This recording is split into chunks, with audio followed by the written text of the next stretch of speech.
WNST Tassin Bowl around here, and I don't just mean Arena Bowl, which of course I'm wearing my Baltimore Brigade gear. The game is Saturday night, and it makes me think of all things Philadelphia and Ron Jaworski and other Philadelphians.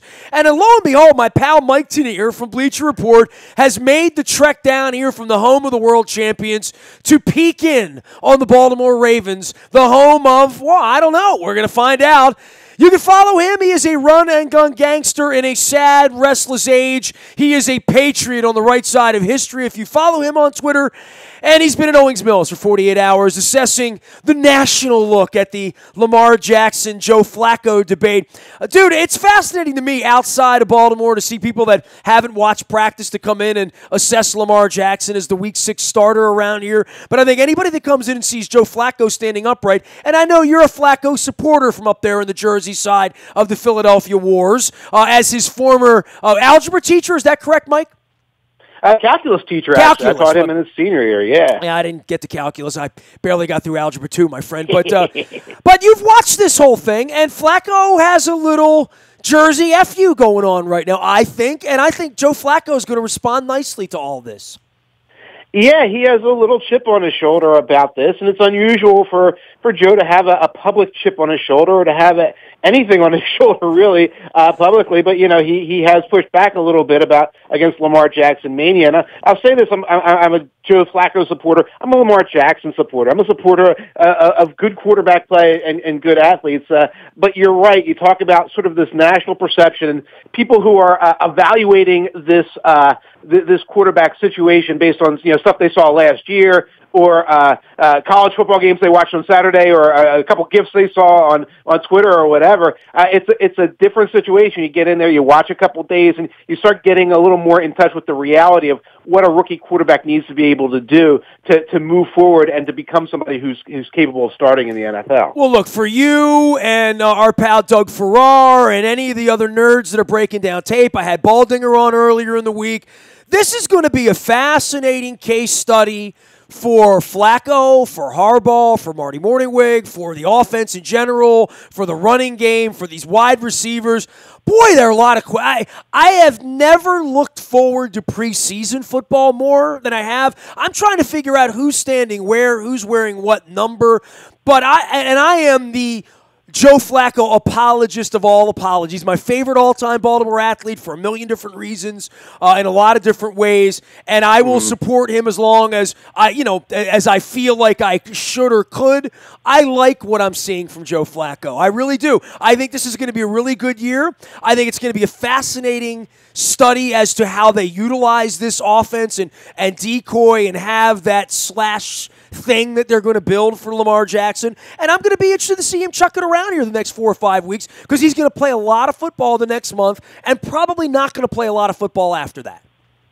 I think that's accurate. I don't think you're going to see a lot of football from him in the Hall of Fame game, too. I think he's going to be under wraps. I think you're going to see a lot of RG3 and the Josh Woodrum kid in that first game, and then they'll start working him in a little bit more. But you're right. There's a lot there, and there's a lot people aren't talking about. And I'm guessing in Baltimore people are talking about the new receiving core, but that's almost like an afterthought nationally, and that's a big deal. You know, I got to see Flacco throwing to Crabtree and throwing some deep balls to John Brown, and yeah, I see upgrades all around the offense, and those upgrades are going to matter. And you talk about supporting Joe Flacco. There's supporting someone, and then there's recognizing flaws and limitations and being realistic about it. And I think if you come at this and saying, Joe Flacco is a quarterback with strengths and weaknesses who can be replaced over time with another quarterback, that this is something that can happen. You can be realistic about that while at the same time not bringing a lot of other baggage into it and saying, well, let's look at this pass at Louisville, 2 years ago, and that proves that Lamar Jackson should be the starter right now. Again, there's a lot more to that. There's a lot more to learn that Lamar Jackson is just starting to learn that Joe Flacco learned in 2008, and that's a real lead. That's a real head start that I think is going to carry over into the regular season. Mike Tanier is our guest. You can find him at Bleacher Report as well as out on Twitter, where he is always on top of all things sports, politics, life, mathematical equations, amongst other things, the value of goatees, all sorts of things he's got going on out there. You got a lot of mania going on up there in Philadelphia with that team. I think every training camp has its own ebb and flow and story. I just got my HBO thing from Patrick Byrne about the Hard Knocks series coming, and I know every team has its own little Hard Knocks on their own website that I could just go team by team and follow what's happening. You spent time with the Ravens really early, and I guess part of that is that the Ravens camp was open earlier than the rest of them. If you're coming in at 50,000 feet and viewing this Ravens team, tell me what you see, Mike, for this year, for the division. Give me the whole breakdown as you'll break it down at Bleacher Report, because I think it is fascinating that a lot of the national reporters, first day out there, I saw Didi Kinkabwala, Baldy's coming in. I've talked to all these people, and this is the camp tour thing. This is the most optimism I think people are going to come in and out of here in a number of years. I think people are going to come in here maybe questioning some things, and without injuries or weirdness, I think they're going to leave here after a day or two thinking that team might win 12 games this year. This might be a pretty good team this year here. Yeah, it's funny because I was just working on the breakdown, one of the breakdowns I'm going to do for Bleacher Report. And here's a 9-7 team that kind of, would have made the playoffs. They shot themselves in the foot a little bit, but kind of other things happened there. And it's a team that made upgrades. This is not a 9-7 team that spun its wheels in the offseason. It made upgrades. And yet all we talk about is, we want that quarterback controversy to happen because that's juicy. The whole slash thing with Lamar Jackson, that's juicy. We're not talking about anything else. And, I come in. Let's start with the receiving core. That wasn't something that impressed me. I look at the names, and sometimes when a team adds a bunch of names, some veteran names at wide receiver, you think, it's going to be a little bit like adding Jeremy Maclin and Mike Wallace. It's going to be a bunch of guys who are a little bit on the downside of their career, and you're paying for a reputation. And I don't get that impression at all. I saw John Brown's speed, and I'm excited about that. I think he's just going to be a step up from having Wallace out there in that role. I can see Crabtree and the way he prepares, and just kind of see those hands. And, that's the possession receiver you haven't had in a couple of years. And obviously, Snead is going to be better than a lot of those slot guys you've used in the past. Some of those Capanaros and guys. So Snead's clearly an upgrade over that. Well, those guys have all played in, big-time offenses. When you've been out there having Carson Palmer throw you the ball every day, when you've been out there with Drew Brees pissed off at you because you ran the wrong route and you didn't do your homework when you were a kid, and you dropped the ball in practice, drop the ball on Drew Brees in practice and see if he's a nice guy. You know what I mean? So, and Crabtree running around out there with the 49ers and the Raiders.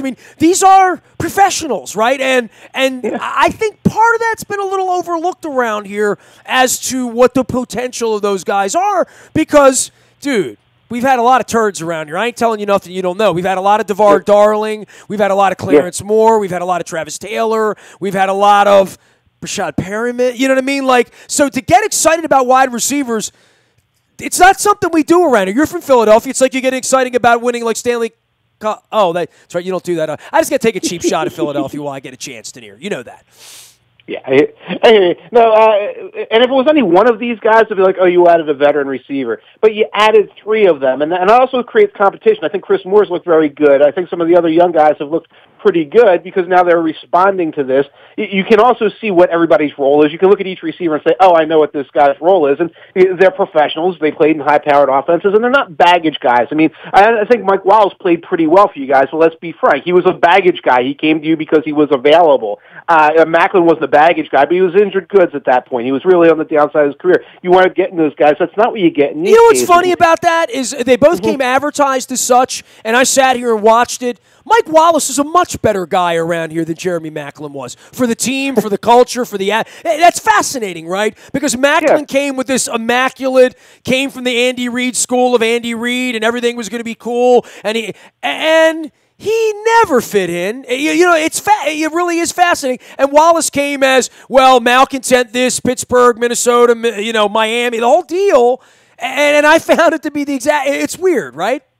It's funny because I watched LeGarrette Blount in Philadelphia, and you get one or two things happen early in your career, and they can be legit things that happen, not misunderstandings. But that's you for the next 10 years of your career. And then there's T.O., who's carried it on right on through. Right through the gates of the Hall of Fame. That's right. But some guys hit, whatever, their 28th birthday or when their first kid is born or whatever, and the switch flips and they're a different dude. I'm still waiting for Terrell Suggs to turn 19. It's been 15 years, and I've seen growth, but not enough to get above the bar of humanity where I would want him to be. You know what I mean? For me. But I hear you, I hear you. And others, sometimes older guys, when you get them at the end of the career, they were solid citizens earlier, and they're fed up later. So, people's personalities change along the way, and you have to look at that. But you got guys who are more or less in the prime of their career. I think both John Brown and Willie Snead are in their prime. Crabtree's a little older, but he's a possession guy. He ages more. So you get that right away, and that creates enthusiasm for your offense. And your defense is healthier. Your defense is always good, but it's healthier. Jimmy Smith spoke the other day. I know he's going to be dealing with a suspension, but he looks like he's 100%. He's somebody who's going to add depth to the defense. You've got some younger guys in that defense now. And when you talk about the Ravens' defense being about as good as it has been for the last couple of years, and then you add an offense that's pretty good, that's where you get excited about a team that's going to be in that playoff push. It's going to be right back where they were. And that's before you start talking about splash plays or the possibility of quarterback controversy and things like that. That's just based on what happens elsewhere on the field. Mike Tanier is here. He knows Joe. Indeed. He was Joe Flacco's calculus teacher in Audubon back in the high school days. Has since turned his attention toward all things sports and Bleacher Report. He's a wonderful follow out on Twitter at Mike Tanier. That's Tanier. And also at Bleacher Report. And the run and shoot gangster out there doing the football almanac, the Football Outsiders Almanac. I'm definitely going to talk to you about that before I get to the end. And maybe you bleed this into that. I really do want to hear your assessment on Flacco and what your level of expectation. Look, I don't have purple-colored goggles on Joe, and I was probably closer to Joe 10 years ago than I am now in some ways on a personal level. He's got a bunch of kids. He's got a bunch of money. He's got a bunch of responsibility. Clearly, what happened here in the spring I thought was a little weird and a little unfair to him on reaching out to Lamar Jackson and this and that and how it got portrayed in the media, because I've never known him to be anything other than a pretty good dude, one of the best dudes, quite frankly, of the modern era. As we usher Machado and Britton and these athletes out of here, right, and we put Ray Lewis in the Hall of Fame next week, and there's still some seats on my bus if you want to get on that, Mike, out to Canton next week. And we're taking a couple baseball games in, too. There's a rock and blast in Cleveland. We're going to the Rock and Roll Hall of Fame, so I know you could check off on that, being with your rock and roll heart. But, for where Flacco stands in the pantheon of Baltimore athletes, I think he's really maligned, underappreciated, underobserved for what he is. I don't think he's ever going to get a statue here without having another Super Bowl and another parade, but the first parade was pretty good, and I think, much like Brian Billick would always say, part of Brian's speech, when Brian comes out and gives a big speech, he has his big Super Bowl ring on, and he's like, that's a Super Bowl ring, they can never take that away from you. But they're going to try every day of their life, the rest of your life. They're going to try to say it was Marvin Lewis, it was Trent Dilfer, it was Ray Lewis, because that's the way it is. And I would think with Flacco, that's an unfortunate part of this, and part of this now of his journey, which you know better than anyone because you knew him when he couldn't shave, right? And he had all these little brothers and sisters running around, ankle biters, right? Like, literally, you knew him like that. You've seen this kid come out of your high school, go to Pittsburgh, come back in shame, never getting on the field, going down to Delaware, paying out-of-state tuition in his family's very humble home in Audubon. He did not come from a rich family at all. And they paid their own way to go to Delaware, bringing all his kids down there. Casey Keeler gets drafted unlikely into the first round of the NFL, in over his head, Delaware kid, 1AA, all that stuff. All he did was go out and play in the AFC Championship game that year, make the playoffs 5 years in a row, have a durability unseen this side of Brett Favre, do stuff that nobody's ever done, making the playoffs 5 years in a row, playing in championship games, willing the team to victory only to have the kicker miss the freaking kick, right? I mean, he might have won two championships. There's all of that went on.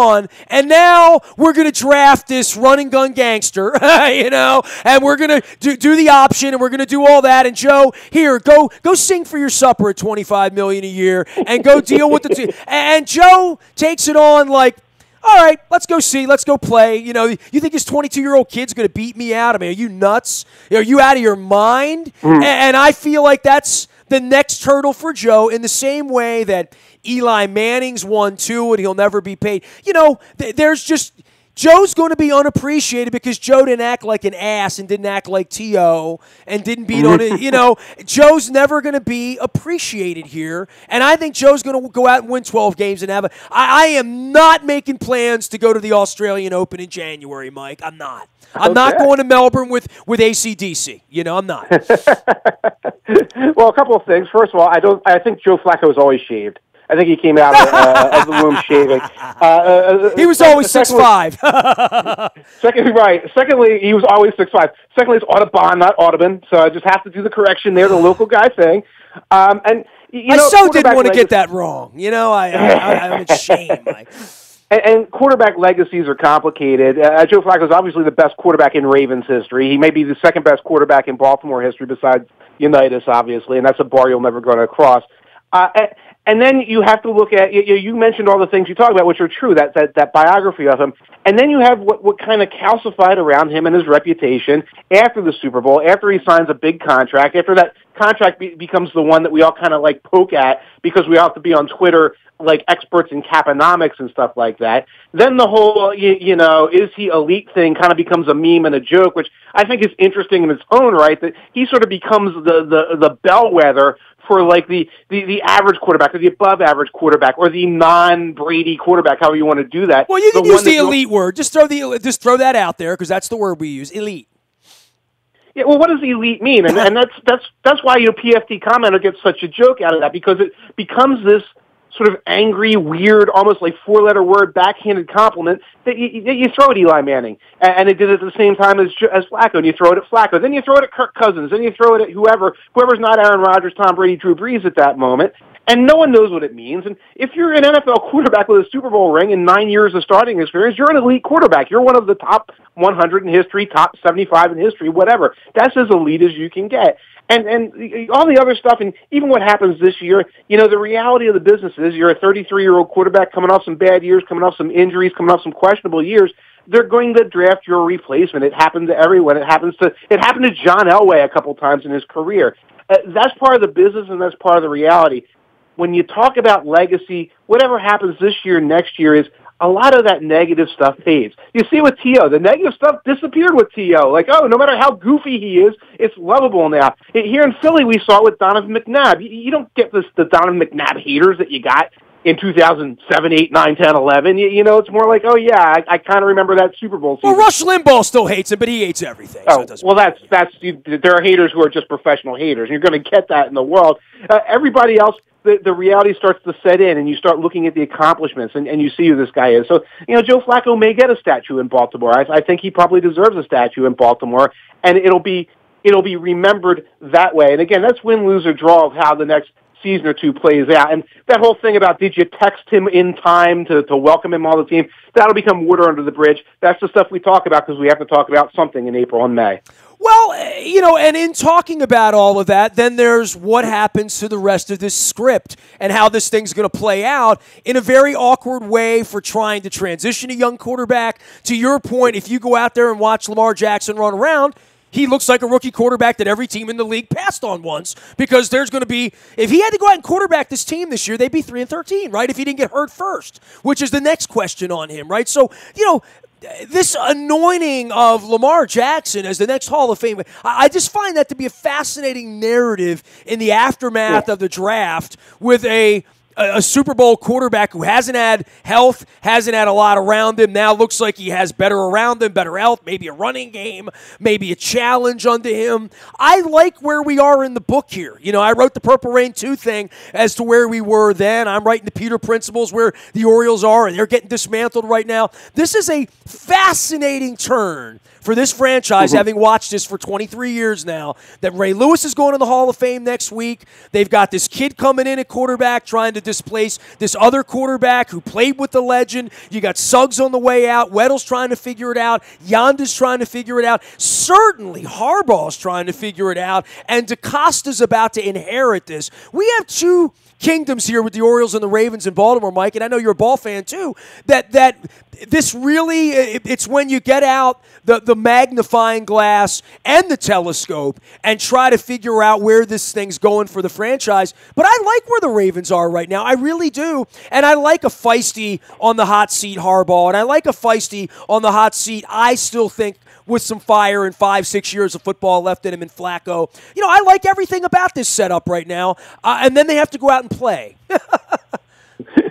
You're right. Then they got to go out there and play, and Harbaugh's got to go out there and coach. And the best thing I can say for a coaching staff and a general management in transition is you do have to do things differently. And I think you're definitely seeing that in the front office a little bit, and I think you're seeing that in the coaching staff a little bit. They do have to be a little bit outside the box right now. They have to be open to some other things, because what happens at the downside of coaches' careers, general managers' career, is that they calcify a little bit. They go back and do things the way they always did them, and you get diminishing returns. That's something the Ravens have kind of really dealt with for the last couple of years on and off, those diminishing returns. And it's encouraging to see them doing different things. And yet part of different things is going out there, getting that different quarterback, creating some competition, creating a plan for the future, and maybe creating a new type of offense and some of these new gadget-type plays. And I have an 8:30. Oh, okay, man. Hey, man, rock on, my brother. Mike Tanier is here. I was going to hit you up with all that good Eagle stuff and all that stuff, but we'll do that next time. How about that? Absolutely, no problem. I'm going to be here all during camp. You got it. Mike Tanier's been out at Owings Mills running around on camp, but he's on time, and that's cool, and we're going to let him roll. Bleacher Report's the way to find him. And, of course, I'm going to get some of the other run-and-gun gangsters on from the Football Outsiders Almanac. He's one of the co-authors there as well. You can follow all of his work out at Bleacher Report and BleacherReport.com and BR_NFL out on Twitter. He's got a wonderful little king salute out on the front of his Twitter, and that's Mike Tanier, Tanier. You can find me out in the BuyAToyota.com audio vault 24 hours a day. The previously mentioned Baltimore Brigade and Arena Bowl is this Saturday night at the Royal Farms Arena. Make sure you're checking that out at BaltimoreBrigade.com and get some tickets. $14 tickets start there for the championship of the league, and Randy Hipper can throw it around. We're going to chat with some Brigade folks here later on in the week as well. The aftermath of Zach Britton, my Dear Orioles letter to Zach Britton, now up at WNST.net as well as in our morning newspaper. That's all brought to you by Planet Fitness and PlanetFitness.com, where it's still $10 a month to get in the best shape of your life, guaranteed. Also brought to you by the Maryland Jockey Club, where they're racing in Laurel this weekend. The air-conditioned, beautiful confines of the sports book and club now open for your summer pleasure, to bet the ponies, to watch the sports, to hang out there on the weekend and see the horses. My wife loves going down to Laurel. Get down there this weekend, preparing for the Maryland Million as well, the Maryland Jockey Club and Laurel races. I am Nestor. Nasty at WNST.net finds me. We're on Facebook, Twitter, LinkedIn, Snapchat, Instagram, streaming live on our Facebook, as well as our YouTube WNSTV channel. And don't forget, if there's any more breaking news, if the Orioles make any more deals, you'll get it first on the WNST Tech Service. It's all brought to you by Coons Ford of Security Boulevard. Dennis will be here on Thursday from 3 until 5, driving you home, getting you ready for preseason football and the Ray Lewis Hall of Fame March to Canton next week. We still have a few seats left on our bus. If you need some information on that, just toss me an email. The road trips are on sale up under the road trips tab, including my 50th birthday trip and our trip to the Jack Daniels Museum and tour and the distillery in Nashville on the weekend of October 14th. 50 years on the planet, and I'm drinking whiskey. Candy is dandy, but liquor is quicker. I am Nasty at WNST.net. We are WNST.net, AM 1570, and WNST, Tassel, Baltimore, and we never stop talking Baltimore sports.